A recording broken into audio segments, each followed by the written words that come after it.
అధికారంలో ఉన్నది మనవాళ్లే. ఏం చేసినా అడిగేవారే లేరు. ఇంకేముంది, అధికార బలంతో రెచ్చిపోయారు. పోరంబోకు భూమిని పట్టాభూమిగా మార్చేశారు. కబ్జా చేసేందుకు వారు దొక్కని అడ్డదారే లేదు. ఇది గత ప్రభుత్వ పెద్దల అండదండలతో రెచ్చిపోయిన వంశీరామ్ సుబ్బారెడ్డి భూ కబ్జా కథా చిత్రం. అసలు వివాదంలో ఉన్న భూమిలో లేఅవుట్స్ ఎలా వేశారు, ఎవరెవరు ఎంతెంత దోచుకున్నారు, కమిషన్ల దందా ఎలా సాగింది?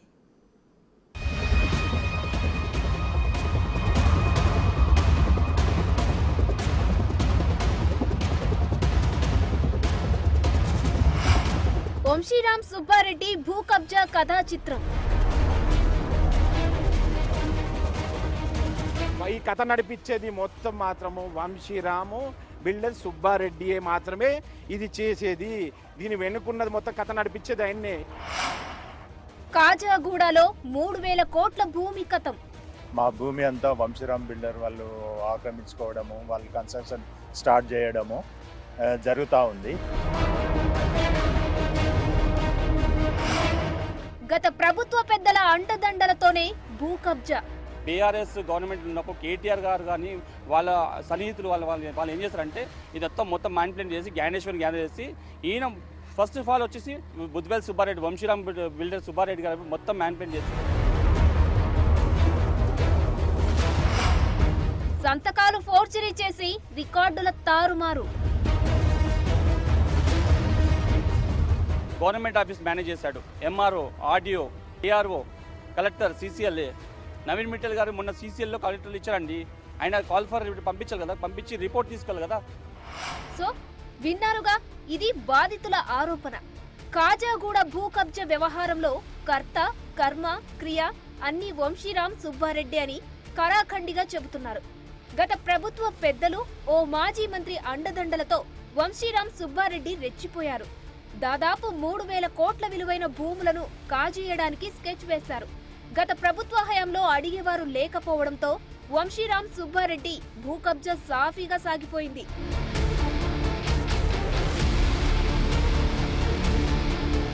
ఇప్పుడు మీకు కనిపిస్తున్న ఈ స్థలం కాజాగూడ సర్వే నెంబర్ 27. ఒకప్పుడు పోరంబోకు భూమి, కానీ ఇప్పుడు వంశీరామ్ బిల్డర్స్ సొంతం.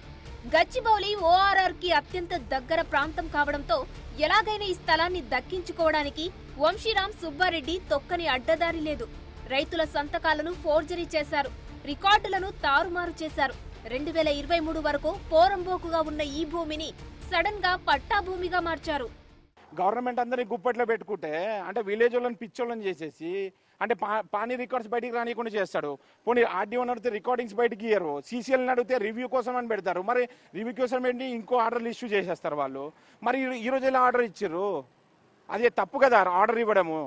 12/6/2024లో వాళ్ళకి చిన్నగా డాక్యుమెంట్ ఈజ్ ఓకే వ్యాలిడ్ అని చెప్పేసి వాళ్ళు కన్స్ట్రక్షన్ ఎలా స్టార్ట్ చేస్తారు?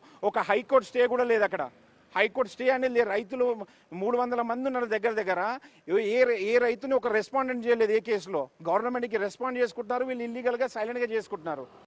ఈ వ్యవహారంపై ఒరిజినల్ సూట్ లో పల్లవి స్కూల్స్ అధినేత కొమురయ్య కుటుంబానికి వ్యతిరేకంగా పావులు కదిపారు. 2006లో రైతులకే డిగ్రీ ఇస్తూ రంగారెడ్డి సివిల్ కోర్టు తీర్పునిచ్చింది. పల్లవి స్కూల్స్ లేఅవుట్ చేసిన తర్వాత బేవర్లీ హిల్స్ ఓనర్స్ సొసైటీ వాళ్లు ఓఎస్ దాఖలు చేశారు. కానీ 2007లో కోర్టు కొట్టివేసింది.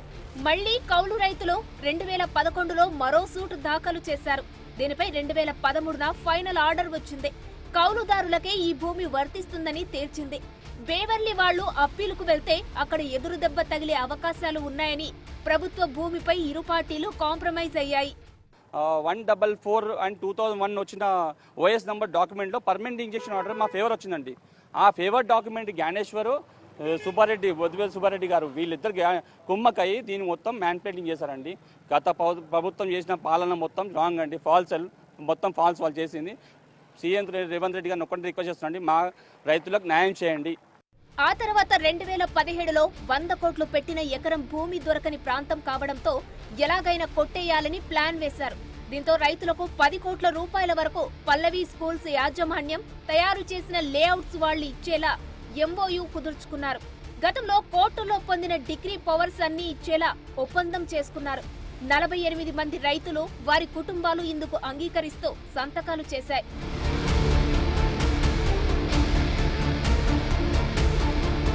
రైతులకు 10 కోట్ల చెక్కులు ఇచ్చి కోర్టు ద్వారా లీగల్ చేసుకుందామని కె జ్ఞానేశ్వర్, ఎం భరతేందర్ రెడ్డి కోర్టు మెట్లు ఎక్కారు. దీంతో 2019లో మళ్లీ రైతులతో స్పెషల్ పవర్ ఆఫ్ అటార్నీ చేసుకోవాలని అనుకున్నారు. కానీ రైతులు ముందుకు రాలేదు. దీంతో ఫోర్జరీ సంతకాలకు తెరతీశారు. 2019 డిసెంబర్ 24న చేయించుకున్న ఒప్పందంలో వీరయ్య అనే రైతు ఇంగ్లీష్లో సంతకం చేయగలడు, కానీ వేలిముద్ర వేసినట్టు చూపించారు. డబ్బుల చెల్లింపులో వారసుల సంతకాలు లేవని ఆర్ కరుణాకర్ సంతకం ఫోర్జరీ చేశారు. ఇలా పదుల సంఖ్యలో రైతుల సంతకాలు ఫోర్జరీ అయ్యాయి.